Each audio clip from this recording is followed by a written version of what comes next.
Bienvenue sur My Marketing Podcast, votre double dose d'inspiration business. C'est Laurie et Sandy Jacobi. On est entrepreneurs et spécialistes en marketing chez My Marketing Experience depuis plus de 10 ans. Et on est sœurs depuis toujours. Après avoir accompagné des centaines de dirigeantes et de dirigeants, on sait que les entreprises qui réussissent le mieux sont celles qui investissent dans le marketing et pas l'inverse. Nous, ce qu'on veut, c'est rendre le marketing accessible, pragmatique et fun. Donc si vous êtes entrepreneur, dirigeant d'entreprise ou marketeur et que vous voulez progresser, être inspiré et passer à l'action, abonnez-vous, vous êtes au bon endroit. Ici, au travers d'épisodes en solo et avec des invités, vous trouverez les méthodes, les outils et les meilleures pratiques marketing pour prendre les bonnes décisions pour votre entreprise, augmenter vos performances et votre niveau de kiff. Et de temps en temps, on propose des épisodes en duo pour vous partager sans filtre notre parcours d'entrepreneur. Que vous soyez au bureau, dans les transports ou en séance de sport, ce moment est pour vous. Alors profitez-en et bonne écoute. Bonjour à tous et bienvenue dans ce nouvel épisode de My Marketing Podcast. Je suis Laurie Jacobi et aujourd'hui, j'ai le plaisir de recevoir Fatih Sella, freelance en marketing B2B et porte-parole et formateur de la méthode Dimension. C'est vrai que pour moi, en fait, tu es vraiment identifié sur cette thématique Dimension, donc qui est génération de la demande en français. On peut trouver les deux termes. Dimension, c'est vrai que c'est le terme anglo-saxon et comme c'est une stratégie qui nous vient plutôt outre-Atlantique, on a gardé ce nom anglo-saxon, mais ça veut dire vraiment stratégie de génération de la demande. Et toi, sur le marché français, en l'occurrence, tu es clairement identifié sur cette thématique. Et en plus, ça a l'air de te passionner et clairement, tu es très généreux sur tous les conseils pour mettre ça en place pour les entreprises en B2B essentiellement, puisque ça, tu travailles avec les entreprises en B2B. Donc, c'est super que tu viennes nous en parler. Est-ce que tu peux juste rapidement et le plus simplement possible pour les personnes qui nous écoutent, nous dire en quoi consiste cette stratégie de génération de la demande de Demand Gen ? La stratégie de la Demand Generation, son objectif, c'est de vous apporter de la façon la plus efficace des clients. Il n'y a pas plus simple et direct comme objectif, c'est comment je fais aujourd'hui, en prenant le contexte actuel, comment je fais en sorte d'avoir une machine d'acquisition la plus efficiente possible pour avoir des clients. Pour cet objectif-là, on voit qu'il y a plusieurs méthodologies, les plus connues comme la prospection sortante, qui passe par de l'email ou du téléphone. On a l'inbound marketing qui nous a mis de super best practices avec des choses comme des études de cas, des livres blancs, des articles, etc. On voit l'ABM qui nous donne un peu sa vibe de comment créer des relations, comment cibler, comment utiliser la tech pour mieux aller chercher ses prospects, etc. Donc, on voit qu'il y a eu plusieurs best practices, plusieurs façons, et la Demand Generation est la toute dernière de ça. Je suis convaincu que c'est la meilleure façon aujourd'hui de faire de l'acquisition. Après, les business sont tellement différents, que ce soit de secteur, de taille, de produits, de services, etc., qu'il y aura toujours des nuances à mettre et il y aura toujours des choses qui vont marcher chez les uns et des choses qui vont moins bien marcher chez les autres. Donc, il faut toujours prendre ça avec des pincettes. Mais de façon globale, je pense que c'est vraiment la nouvelle façon. C'est déjà le cas aux US, au côté anglophone, mais je suis convaincu que dans quelques années, la France sera mise au pli de la Demand Generation. C'est super intéressant. J'ai juste clarifié donc vraiment les techniques inbound, outbound dont tu parlais. Donc pour ceux qui sont moins familiers avec ces termes-là, l'inbound, c'est comme Fatih l'a dit, quand on essaye d'attirer la demande, notamment avec du contenu qu'on va échanger, parfois contre de l'email ou simplement du contenu qui va nous positionner comme un expert et qui va faire venir de la demande entrante. Donc ça, c'est une stratégie, à mon sens, qui est quand même un petit peu plus long terme. Ça vient pas immédiatement. Et les stratégies d'outbound où on va aller chercher, notamment avec des actions par mail, de prospection par mail, des actions de prospection téléphonique ou même des actions de prospection via LinkedIn, ça peut se faire aussi, où on va aller essayer de chercher directement nous-mêmes des clients. C'est des techniques qui sont utilisées, qui ont très très bien, qui continuent de fonctionner. Donc l'ABM, c'est le count-based marketing, c'est quand on va s'adresser spécifiquement à des entreprises avec qui qu'on cible et avec qui on veut travailler. Et aujourd'hui, il y a cette stratégie de génération de la demande qui va venir nous positionner beaucoup plus en amont de la demande avant même qu'elle soit identifiée par le prospect et le futur client lui-même. La Demand Generation, j'aime bien dire que c'est l'inbound marketing revisité. Qu'est-ce que j'entends par là? C'est l'inbound marketing. Qu'est-ce qui a été génial avec cette philosophie? C'est de se dire, on va arrêter d'aller courir derrière les gens. C'est eux qui vont venir à nous. Et nous, en fait, on va les ramener à nous avec du contenu qui va nous positionner comme crédibles, comme experts et acteurs sérieux du sujet concerné. Donc, on a gardé cette philosophie de dire on préfère ramener à nous parce qu'il y a des études et même dans la pratique, les marketeurs ont bien conscience qu'en fait, les leads entrants, donc les prospects qui viennent à nous plutôt que ceux qu'on va aller chercher, sont bien plus aptes à convertir. Donc, on préfère cette qualité de lead. Donc, ça, on le garde. Par contre, on revisite totalement la façon dont on fait cette stratégie de contenu, autant dans la production que dans la distribution du contenu. J'aime bien ton idée d'inbound marketing revisité ou qui a évolué. Pourquoi ? Parce que nous-mêmes et les personnes qui nous écoutent ont évolué dans leur manière de consommer, de rechercher et de consommer l'information pour prendre leurs décisions.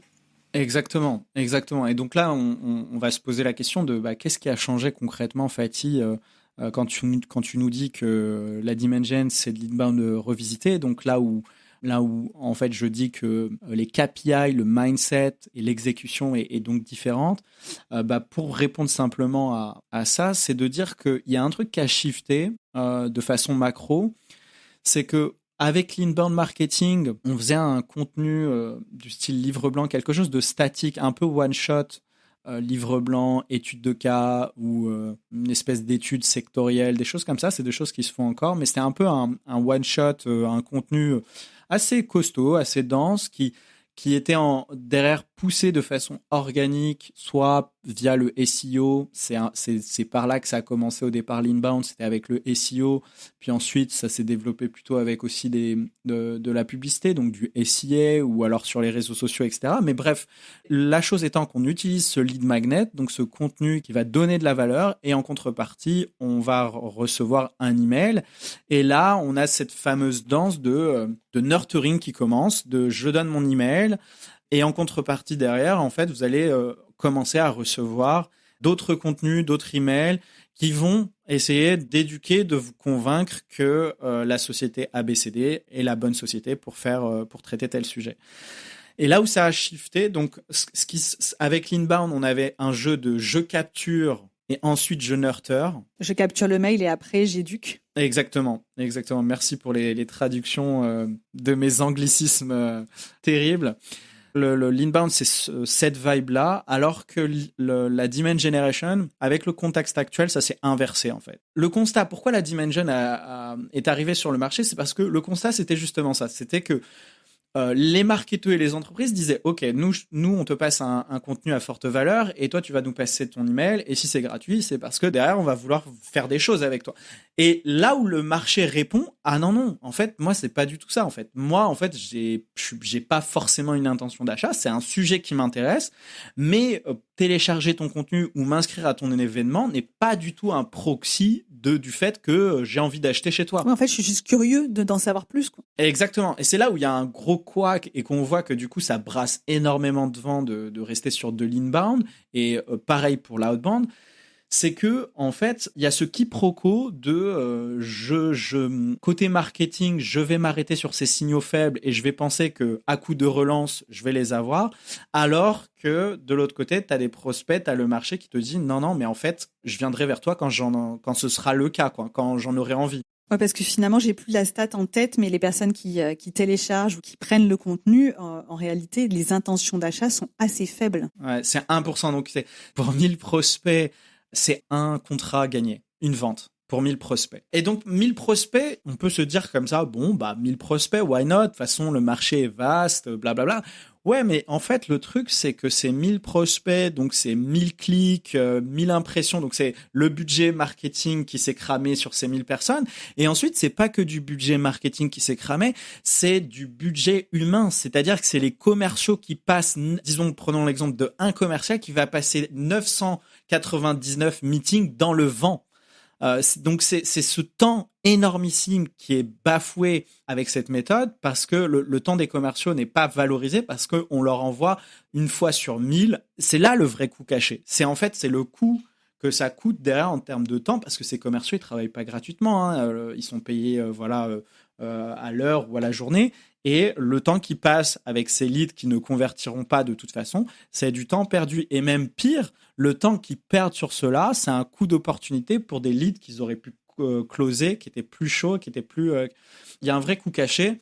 Le prospect, en fait, il y a une statistique qui dit que quand le prospect arrive en démo, il a déjà fait 80% de son parcours d'achat. Autrement dit, ça veut dire qu'il a déjà presque pris sa décision. Parce qu'aujourd'hui, il y a un phénomène qui s'appelle le dark social. Et donc, le dark social, c'est ce phénomène où le prospect, il découvre de nouveaux produits, de nouveaux services malgré lui, en fait, de façon passive. Quand on est sur LinkedIn, quand on est sur YouTube, quand on est en train d'écouter un podcast, des fois, on entend parler d'une boîte, on entend parler d'un produit.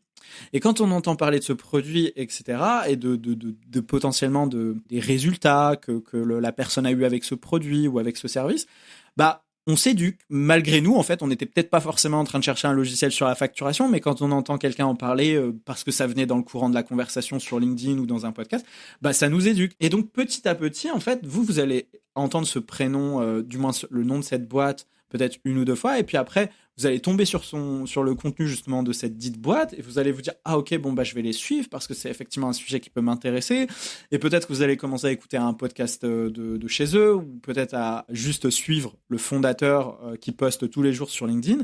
Et petit à petit, comme ça, vous en apprenez de plus en plus sur la facturation.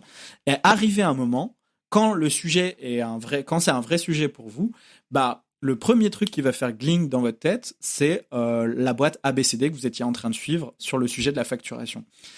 Et donc, la personne va arriver sur le site web, elle va prendre un rendez-vous de démo. Peut-être qu'elle en aura parlé à 2-3 pairs avant, en mode j'ai un sujet de facturation, tu utilises quoi toi ? Ah, tu utilises ça ? Ça peut venir la conforter. Ah écoute, je vois cette boîte, j'en ai déjà entendu parler. Peut-être qu'elle va en découvrir 2 autres au passage.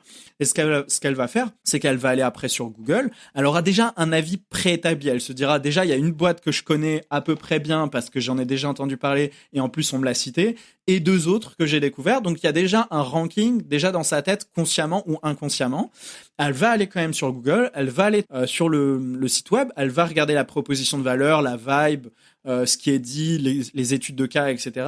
Et potentiellement, elle va prendre un rendez-vous de démo. Et donc là, dans ce rendez-vous de démo, dans sa tête, elle a déjà un ranking, elle a déjà un favori, et elle a déjà presque pris sa décision. Et donc, c'est en meeting que les gens pensent que tout se joue, alors qu'il y a déjà le match qui a commencé bien avant, en amont des mois ou des années avant. Et ce qu'il faut retenir, c'est que c'est une personne qui a été exposée à notre marque, que ce soit le nom de l'entreprise ou notre marque personnelle, à plusieurs reprises, en règle générale, avant de nous contacter. Et ce qui me fait enchaîner sur comment on met en place justement cette stratégie de génération de la demande. Pour connaître déjà un tout petit peu le sujet, parce que j'ai été à bonne école, le tout premier point, c'est le positionnement, c'est bien définir sa marque justement. C'est bien se positionner, bien définir son branding. Est-ce que tu peux nous en donner 2 mots ? Ça, c'est les fondamentaux. Autant il y a des couacs dans les stratégies marketing, autant ça, je pense, c'est le plus gros couac. C'est simple à dire, mais dur à faire. C'est pas simple à faire. On va juste le rementionner parce qu'effectivement, c'est pas spécifique à cette stratégie-là, génération de la demande.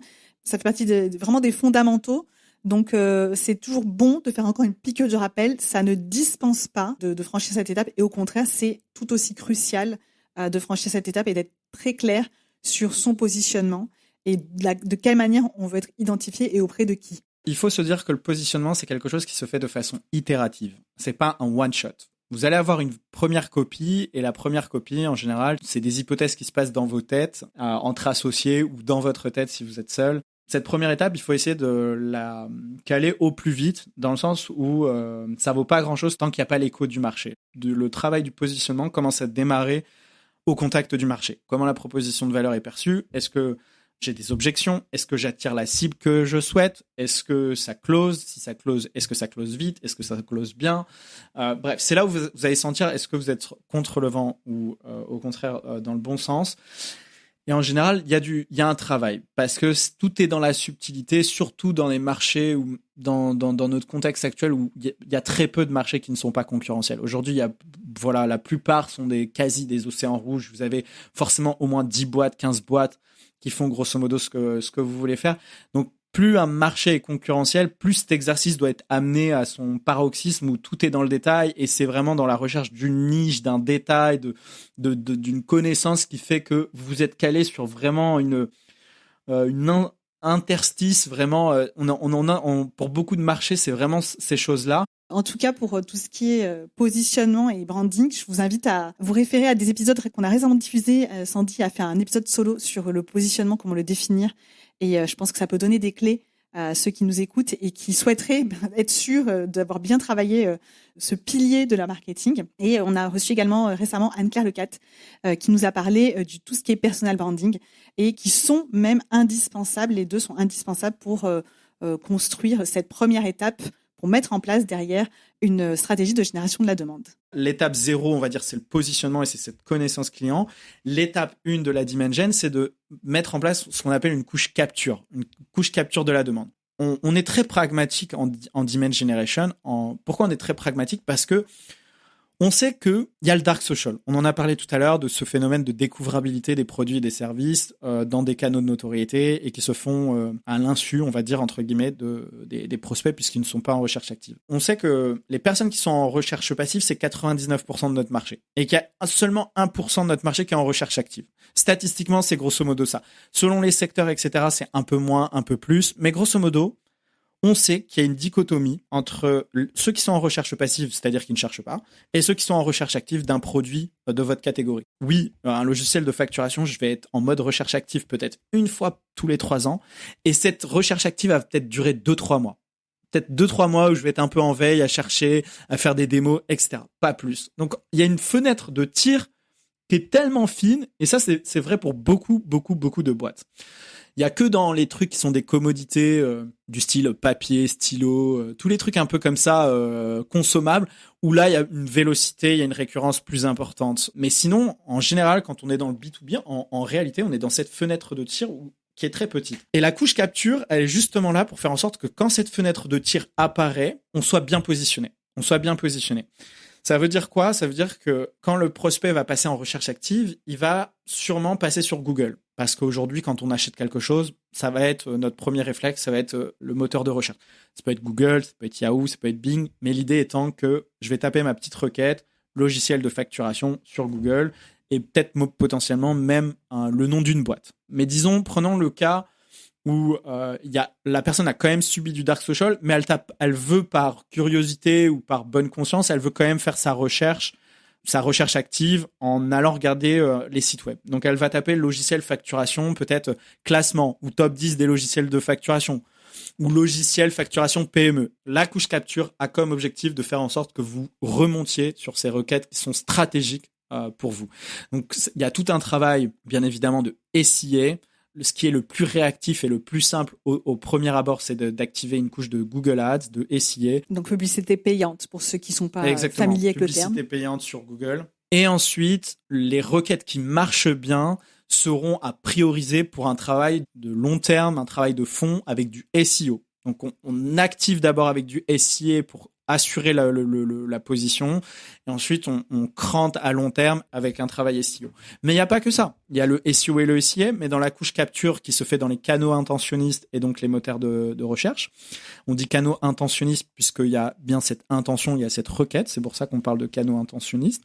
Et donc, là où on fait ce marketing de capture de la demande, il y a aussi le Google My Business. Google My Business est aussi quelque chose d'important parce que si la personne arrive à un moment donné sur votre boîte, avant même que elle arrive sur votre site, elle peut déjà avoir une good vibe, un aperçu, un bon ressenti de par le Google My Business qui a été travaillé, des bons avis, des photos, de la transparence, du smile. Mais clairement, en plus, aujourd'hui, les avis, c'est quelque chose qui est extrêmement important, d'avoir des bons retours, d'avoir du 5 étoiles, d'avoir du commentaire. C'est quelque chose que tout le monde regarde. C'est plus uniquement quand on part en vacances et qu'on regarde si l'hôtel il est bien noté. En B2B, aujourd'hui, ça a pris un poids énorme. Ouais, c'est un tout. On va pouvoir parler de la social proof, mais c'est un tout. Mais effectivement, les avis sont plus importants. Après, ce que j'ai envie de préciser par rapport à ça, c'est que les avis écrits ont moins de poids qu'avant. Ils restent super importants. Si vous avez des avis écrits et légitimes en fait sur Google My Business, c'est quand même mieux que pas d'avis du tout. Qu'on se dise les choses, c'est quand même bien de les avoir. Maintenant, il faut pas se contenter juste de l'avis écrit qui aujourd'hui est très facilement fakeable et les gens le savent. Donc c'est pour ça que ça ne suffit pas. Mais par contre, avoir des avis sur Google My Business, c'est quand même important. Donc travailler sur Google My Business, travailler aussi les plateformes tiers d'avis ou de comparaison. Plateforme d'avis, ça peut être avis vérifié, ça peut être Trustpilot, ça peut être il y a un autre acteur, je l'ai oublié, qui est assez récent, il a peut-être 1 ou 2 ans, qui fait aussi un bon boulot sur ça. Toutes ces plateformes d'avis justement qui ont vocation à vérifier, à certifier l'avis. Ces plateformes existent par rapport au fait que justement, il y a eu cette problématique sur les avis écrits fake.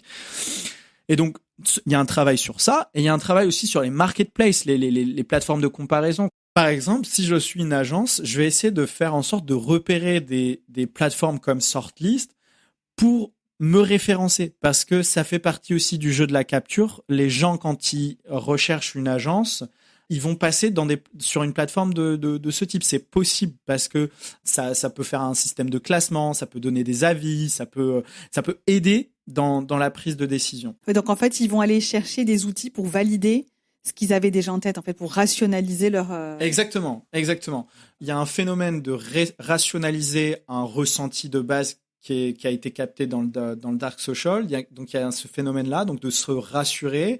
Mais il y a aussi un enjeu d'être visible, parce que des fois, en fait, les gens vous ont en tête, mais ont complètement oublié le nom de votre boîte, et impossible de vous retrouver. Et pourtant, c'est dommage parce que la boîte avait tellement un bon ressenti avec ce que vous faisiez. Mais combien de fois on se dit mais il y avait cette boîte, et impossible à retrouver. Et donc c'est pour éviter ce truc-là, c'est justement quand ils sont en mode requête clé, mais qu'ils n'ont pas forcément le nom de votre boîte, ou que voilà, vous remontez pas comme ça spontanément, que vous puissiez revenir devant leurs yeux, là où c'est stratégique, parce qu'on est en plein dans la fenêtre de tir. Donc SEO, SIA, référencement sur les plateformes d'avis, de comparaison, Google My Business, et bien évidemment le site web doit être optimisé aux petits oignons pour faire en sorte que ils convertissent, que ce soit cadeau, que ce soit pépite pour les personnes. Qu'est-ce que ça veut dire cadeau, pépite? Peut-être ça veut rien dire pour vous. Ça veut dire un site web qui est généreux, non pas en quantité mais en qualité. C'est-à-dire que nous on veut voir une vidéo de la démo, mais que vous soyez un service ou un produit, on a envie de voir palper, en fait, on a envie de voir directement qu'est-ce que c'est en fait concrètement. Ouais, les sites de prends rendez-vous et t'inquiète on va parler, ça on oublie. Du moins, ça marche de moins en moins bien. Et donc, du coup, il faut essayer de leur donner un maximum de matière pour que eux-mêmes s'auto-qualifient ou s'auto-éliminent, en fait. Parce que être avec quelqu'un qui sait pas trop ce que vous faites, c'est aussi une chance sur deux. On n'a pas envie de perdre notre temps et on n'a pas envie d'en faire perdre aux autres. Exactement. Donc, avoir une vidéo de démo, et même si votre produit est complexe, donner les grandes lignes, c'est déjà ça. Montrez vos tarifs. 2e point super important. 3e point super important, et je terminerai sur cette couche capture sur ça, c'est avoir plutôt un calendrier en ligne que un formulaire de contact. Le top du top, c'est le one-click call ou le one-click visio. C'est-à-dire la personne appuie et ça lui met... il y a quelqu'un... Tu sais, ton téléphone sonne dans les 2 minutes. Ça, c'est le mieux parce qu'on est devenu comme ça. On est devenu des acheteurs pas compulsifs parce qu'il y a quand même toute cette, comme on a dit, cette recherche, etc. Donc compulsif, c'est pas le bon mot. Mais par contre, quand on passe à l'action, on a envie que ça aille vite. On a envie que ce soit... Tu vois ? Moins c'est différé et plus on a de chances de concrétiser. Exactement, il faut être dans la réactivité. Et ça, c'est un gros loupé des entreprises B2B françaises aujourd'hui. Combien de boîtes peuvent se dire avoir un one-click ou une réactivité de moins de 30 minutes ? Oui, ça dépend la taille ou la structure de l'entreprise. C'est pas tout le monde ne peut pas mettre ça en place, mais c'est vrai qu'aujourd'hui, pouvoir prendre rendez-vous directement, je sais que c'est quelque chose pour avoir mis en place, c'est quelque chose qui est apprécié parce que ça évite en plus les allers-retours de quand est-ce que vous êtes dispo ? Ah, moi, je peux pas ce jour-là. Moi, tout le monde est OK, et voilà les créneaux. Et ça dépend aussi de la maturité du secteur de l'entreprise. C'est quand même quelque chose qu'on voit de plus en plus. Nous, en vrai, on est biaisé parce que dans nos métiers, c'est quelque chose qui se fait très facilement et c'est curieux de pas l'avoir. Après, pour travailler avec d'autres secteurs d'entreprise qui sont plus traditionnels ou conservateurs, c'est encore quelque chose qui peut surprendre. Je dis pas que c'est pas apprécié, mais ça surprend. Et une fois qu'on a bien abordé tout ça, une fois que la connaissance positionnement qui se fait en continu, on a dit, se diffuse dans les supports de la couche capture. Donc, comme on a dit, sur Google My Business, sur les plateformes de comparaison, sur le site web, etc. Toute cette connaissance est diffusée. Donc, vous allez avoir la bonne proposition de valeur, vous allez préciser sur la bonne cible, avoir le bon pricing, etc., etc.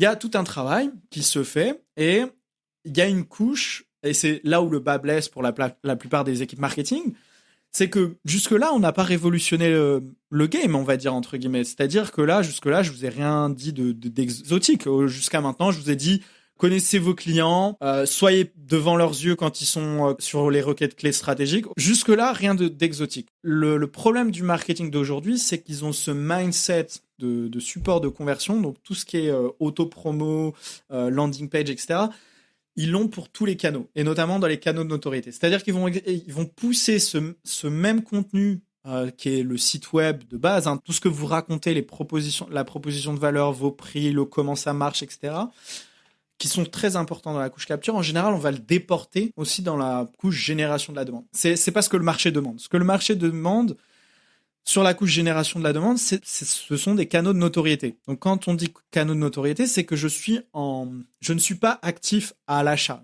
Quand je suis sur LinkedIn ou quand je suis dans ma boîte mail ou quand je suis en train d'écouter un podcast, je suis pas en train de vouloir acheter quelque chose. Je suis plutôt en train de vouloir m'informer, divertir, passer un bon moment. Bref, j'ai pas besoin de vous faire un dessin, mais en gros, vous n'êtes pas en train d'acheter. Et donc, du coup, là, la philosophie du contenu et les objectifs sont complètement différents. La couche génération de la demande, c'est comment je me fais connaître et comment je crée une affinité avec mon marché. Au lieu de me faire connaître uniquement quand ils vont passer dans cette fenêtre de tir et rechercher sur Google, au lieu d'attendre ce moment-là, moi, je vais essayer de gagner le match avant par rapport à mes concurrents. Parce que mes concurrents, ils ont compris aussi qu'il y avait cette fenêtre de tir et qu'ils devaient être présents aussi sur Google. Donc, il y a une concurrence de fou sur ça. Et donc, potentiellement, ils ont plus de budget que vous. Et donc, peut-être qu'ils font mieux que vous sur cette couche capture parce qu'ils ont les reins solides. Et donc, du coup, pour essayer de compenser ça, même si vous avez des compétiteurs qui n'ont pas forcément plus de budget que vous, mais pour améliorer, pour optimiser la conversion, etc., il faut gagner le match avant même qu'ils aient une intention d'achat. Et ça se fait dans les canaux de notoriété et ça se fait par cette fameuse couche génération de la demande. Et cette couche génération de la demande, elle passe par la création d'un podcast, elle passe par l'animation d'une émission live, elle passe par des publications organiques sur un canal en particulier. Ça peut être LinkedIn, Instagram, TikTok, YouTube. Selon vos forces, selon vos affinités, il faut que vous ayez un focus sur un canal. Je précise, peut-être que là, je suis à contre-courant de ce qui se dit, mais il faut vraiment que vous ayez un focus sur un canal parce que la concurrence est devenue tellement grande, quel que soit le canal aujourd'hui, que si vous n'êtes pas, entre guillemets, avec un vrai focus dédié sur un canal, c'est compliqué de tirer son épingle du jeu, sauf si vous êtes une plus grosse structure, vous avez les ressources, etc., et vous allez pouvoir tacler plusieurs réseaux en même temps. Le risque à vouloir s'étendre partout, c'est vraiment de diluer déjà le message et de diluer notre présence. Et aujourd'hui, comme tu l'as justement dit, il y a quand même de la concurrence, il y a beaucoup de monde. Et même si on dit que sur LinkedIn, il y a très peu de gens qui prennent la parole, il y a quand même du monde. Il y a quand même du monde, ouais. Et c'est mieux d'essayer de rester focus sur un ou deux que de vouloir être absolument partout. Ouais, exactement. Et donc moi, mon conseil, c'est vraiment d'être focus. Donc il y a des entreprises qui font l'erreur de, entre guillemets, faire de l'auto-promo un peu partout, n'importe quand, n'importe où. Donc ça, c'est la première erreur, d'assimiler une couche capture, quels que soient les canaux, que ce soit des canaux de notoriété ou d'intention. Ça, c'est la première erreur classique. La deuxième erreur moins grave, c'est qu'il y a des boîtes qui ont bien compris que c'était des canaux de notoriété, et donc faire du 100% auto-promo, ça allait pas marcher. Donc ils font des événements, des lives, des podcasts, etc. Sauf que l'erreur qu'ils font en général, c'est que tout de suite derrière, quand il y a une inscription à un événement, ils vont essayer derrière de l'embrayer vers justement un fameux nurturing par email et essayer de tout de suite activer une conversation comme s'ils étaient en mode achat, à essayer de les convaincre, regarder nos témoignages, regarder cette super étude de cas. Bref, il y a ces séquences automatisées qui s'activent d'une manière ou d'une autre. D'ailleurs, ça c'est la deuxième erreur parce que en gros, vous avez un peu ce sentiment que vous pouvez forcer le prospect à passer de passif à actif juste de par vos contenus.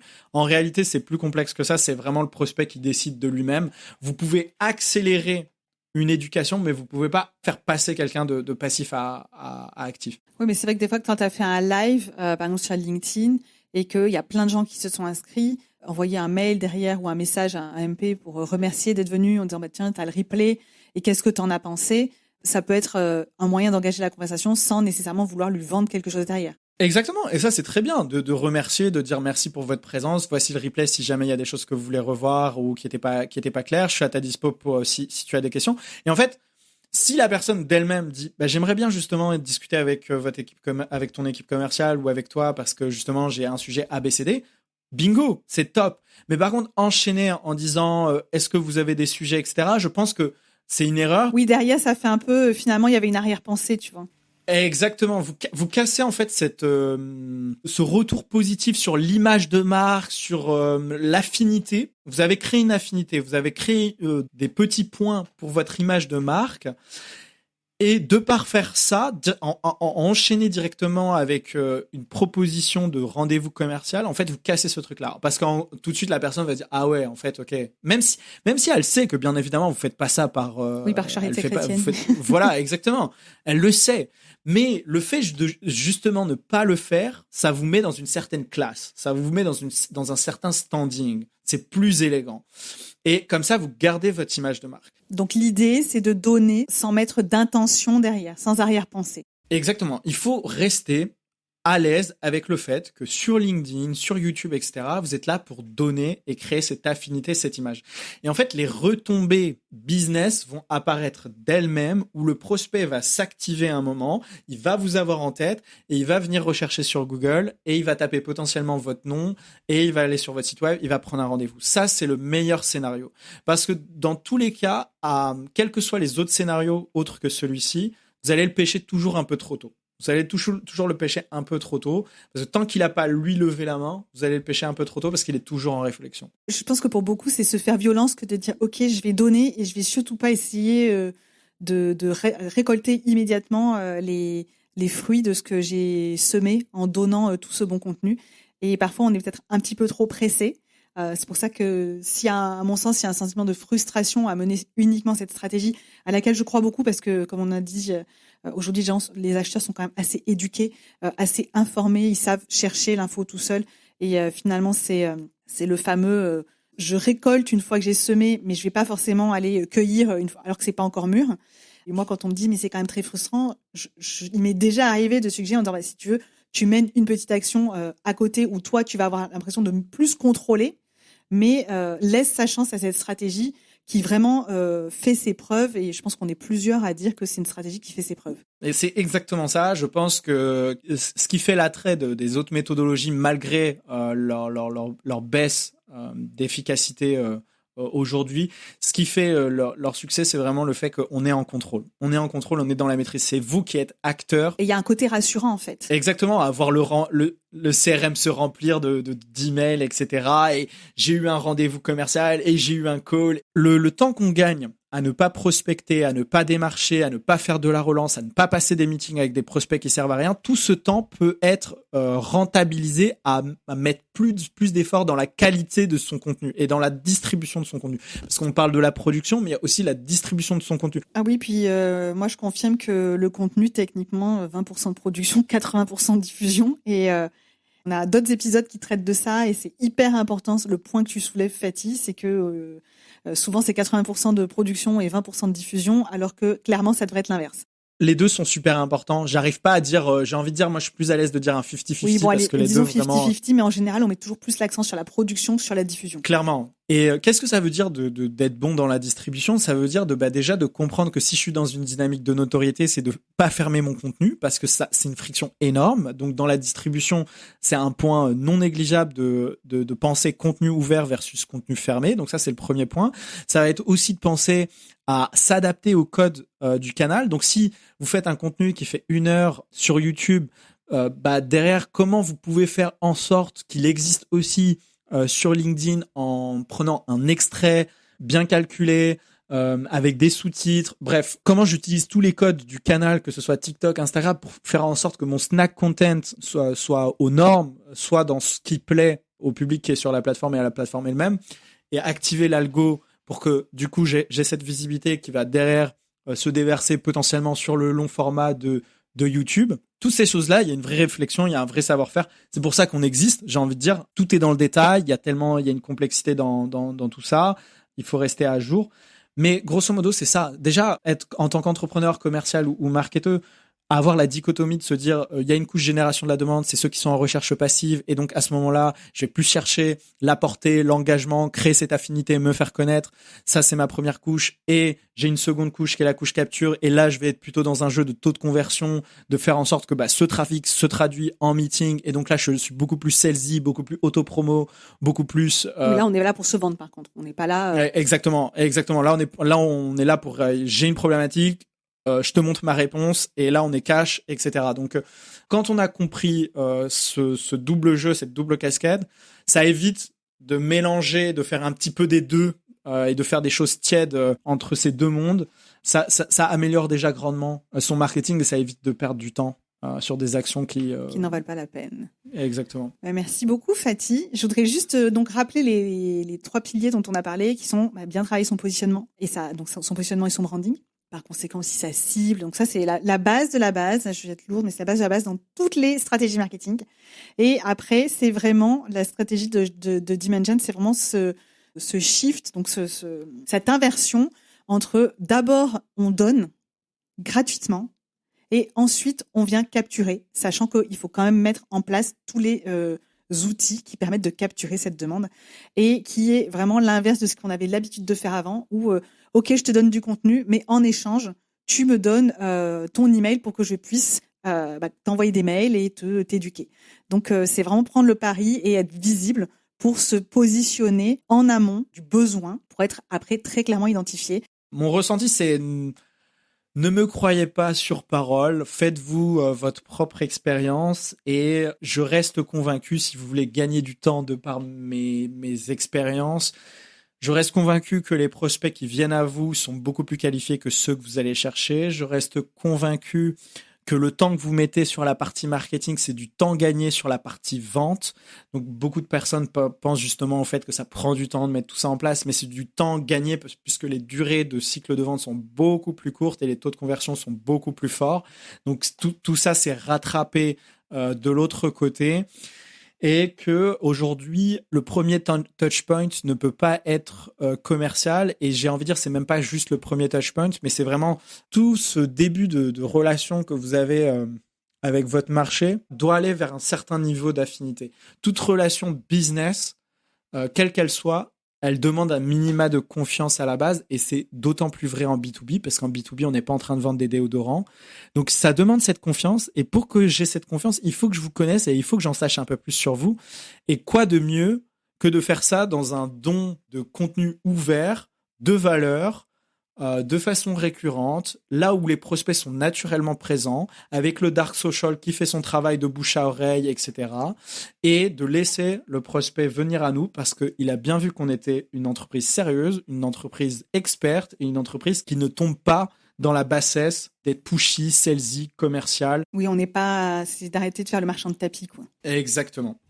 Donc, je vous souhaite un bon voyage dans tout ça. J'espère que ça en aura convaincu certains et que si vous avez des questions, je suis disponible sur LinkedIn, Fatih Sella, Fathi Sehla. Donc, si vous avez des questions... Tu as un podcast aussi, Fatih ? J'ai un podcast, effectivement, qui s'appelle Marketing B2B, Générer la demande. Vous voyez que j'ai été super original.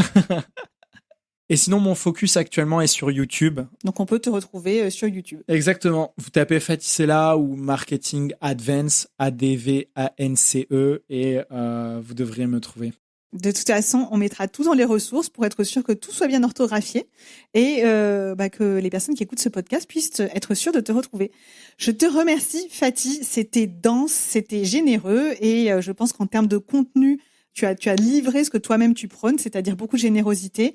Et je voulais te remercier et je te dis à très bientôt. Et je vous dis à tous à très bientôt également. C'est moi. À très vite. Ciao, ciao.